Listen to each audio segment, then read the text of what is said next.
আসসালামু বন্ধুরা, আজ চলে এসেছে এক নতুন রেসিপি নিয়ে। পেঁপে দিয়ে রাজহাঁসের ডিম। প্রথমে রাজহাঁসের ডিমগুলো দেখছেন কত বড় বড়, ডিমগুলো সিদ্ধ করে নেব। কড়াইতে সরিষার তেল দিয়ে দিয়েছি, এবার কেটে রাখা পেঁয়াজগুলো দিয়ে দেব। পেঁয়াজগুলো হালকা লাল লাল করে ভেজে নেব। এবার আদা রসুন ও জিরের পেস্টটা দিয়ে দিয়েছি। এবার এটা লাল লাল করে কষিয়ে নেব। এবার এটাতে স্বাদ মতন লবণ, পরিমাণ মতন হলুদ গুঁড়ো দিয়ে একটু নাড়াচাড়া। মশলাটা কষে এসছে, এবার পেঁপেটা দিয়ে দেব। এবার পেঁপেগুলো দিয়ে ভালো করে নাড়িয়ে চাড়িয়ে এটা একটু কষিয়ে নেব। দেখুন মশলাটা অনেক পেঁপেটা কষিয়ে এসছে, সামান্য মশলা দিয়ে দেবো।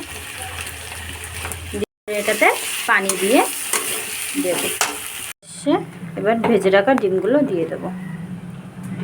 দেখুন বন্ধুরা হয়ে এসছে। এবার এটাতে সামান্য সানরাইজের জিরে গুঁড়ো দিয়ে দেব ও সামান্য মিট মশলা দিয়ে এটা নাড়িয়ে চাড়িয়ে নামিয়ে, এটা হয়ে এসছে। এবার এটা নামিয়ে দেব।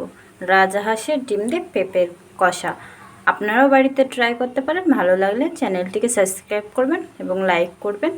আমরা আরও নতুন নতুন রেসিপি নিয়ে আসবো।